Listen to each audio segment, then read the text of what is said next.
The average American household spent nearly $1,000 last winter in heating, and that number is expected to go up. But the worst part is that a huge chunk of what you're paying for is never actually warming you. It's heating the gap under your front door, it's escaping through the single pane window in your guest room, and it's even leaking through the attic that hasn't been touched since your house was built. So before your next bill arrives, let's fix that by winterproofing your home. Start by checking the bottom of your exterior doors. Any gap there means a draft, and that draft makes you feel cold even in a room that's already warm. And the colder you feel, the more you crank the heat. So every gap you close is money you stop burning all winter.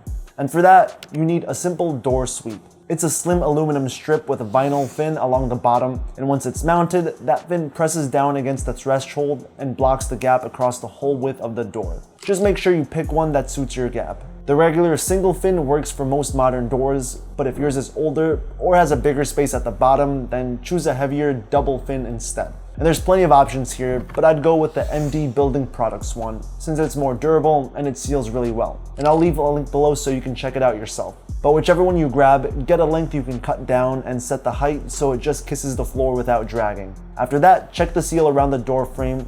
On older houses, it's often flattened or torn right where the draft comes through. And a simple roll of self-adhesive weather stripping will fix that with just a few dollars. It bends with the door as it opens and closes, and it seals the edges the old strip stopped covering.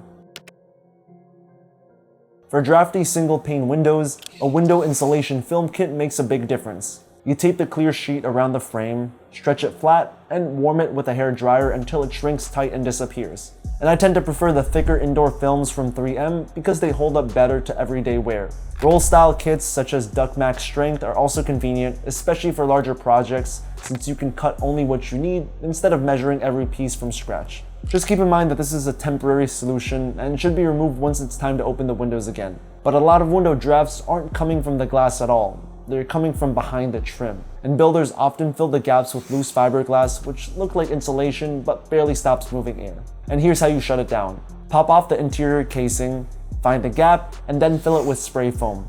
But it has to be the window and door kind, which is low expansion. The regular high expansion stuff keeps swelling after you spray it and can press on the frame hard enough to bind the window shut. Great Stuff Window and Door is the product most people trust for this job, so you can safely add it to your wish list. Next, go after the leaks you can't see. And the sneakiest ones are hiding behind your outlet and switch covers. Now this sounds ridiculous, but in older homes, especially solid brick or in a place with empty wall cavities, wind blows into the wall and finds its way around your electrical boxes. So what you have here are foam outlet sealers. And for this, I'd grab Frost King's kit. And it's sold in multi-packs, so one box does the whole job. Now when water in a pipe freezes, it expands and has nowhere to go. So pressure builds until the pipe cracks. Now the scary part is that it doesn't leak while everything is still frozen. The real flood starts later, when the ice melts and water begins flowing again, often inside a wall or ceiling before anyone sees it.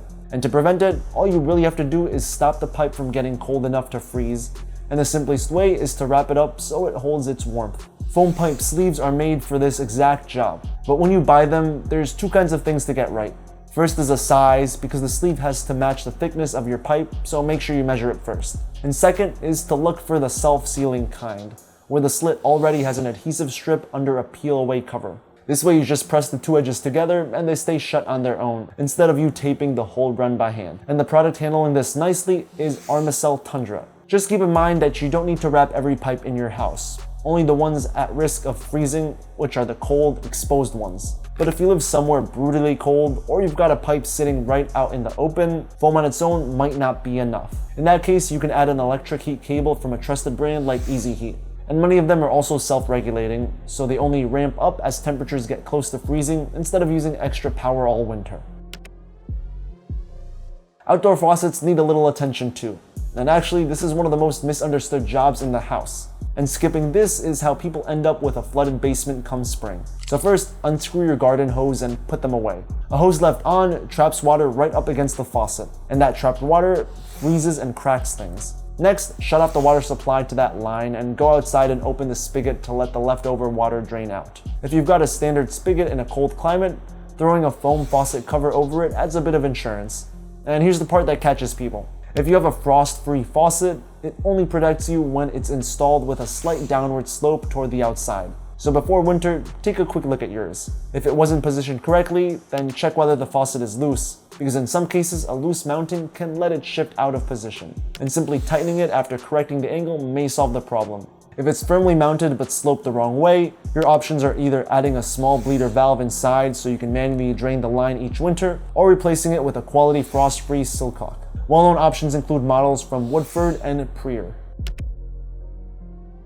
Heat rises and a thin layer of insulation won't do much to stop it from escaping through the roof. So just go up and look what you've already got. If there's a decent layer up there, then you're mostly checking whether it's still deep enough. Old insulation settles and packs down over the years. This means what used to be a thick layer might be half as deep and half as effective now. Measure how deep it is, and if it's looking thin, you can simply add more on top. If you're starting fresh, then don't worry. Blown-in insulation makes it easy. Either Owens Corning at a cat fiber glass or a cellulose like green fiber. But it isn't only a winter thing. In a hot climate, that same layer keeps heat out and your house cooler, so it earns its keep in both seasons. You should also clean your gutters ahead of winter. If they're blocked, melting snow backs up, turning into an ice dam, and can force water under the roof and into your house. But draining off the roof isn't enough if it ends up next to the foundation. That's how it finds its way into basements and crawl spaces. A downspout extension helps carry it further into the yard, and my pick here would be the Amerimax Flexispout. While you've got eyes on the roof line, check the roof itself. You really don't want to be up there fixing things once the snow starts flying.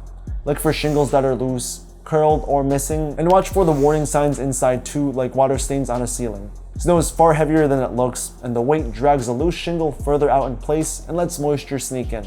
Spot something off heading into a snowy winter, and you'll want a roofer up there early. In heavy snow country, I'd also keep a roof rake on standby, something like an avalanche or a snow joe. From the ground, you can pull snow off the lower roof and cut the weight and head of ice dams. Then walk your yard and look up at the trees. This is the one people forget until a branch is lying across your driveway. Watch for branches reaching over your house, the driveway, or the power lines. A dead limb caked into ice breaks away easily, and those falling branches drive a big share of winter damage and power cuts. If you can safely reach a limb, scrape back a little bark to check for healthy, flexible wood. Anything higher that you can't handle should go to an insured arborist, so don't turn it into a ladder job this late in the year. Good insulation helps, but you still rely on the heating system, so put an annual service on the calendar. A tuned-up furnace will burn more efficiently and won't leave you stranded when the temperature bottoms out. But leave the safety checks and any chimney or combustion work to a pro. The one job that's all yours is the filter. Drop in a fresh pleated one, let the system run clean, and replace it every couple of months while the heat's on. And a good one is the Filtrete MPR 1900. It runs about 3 months and does the rare thing of catching fine particles while letting air flow easily. One more thing, the humidifier built into your furnace. Switch it on for the season to keep the air from getting so dry that it pulls moisture out of your woodwork and leaves trim and floor gapping. Start with a thermostat. Around 68 degrees in the day is comfortable, and you can drop it a few degrees overnight to save a little. The hard rule is when you travel. Don't go below about 55 Fahrenheit, since any lower risks freezing a pipe while you're away. Then there's the detectors. Go around and test every smoke and carbon monoxide detector in the house. They're especially important in the winter when furnaces and fireplaces are running more often and the house stays closed up. While you're at it, replace the batteries instead of waiting for the low battery warning. They only cost a few dollars, and it's one less thing to worry about.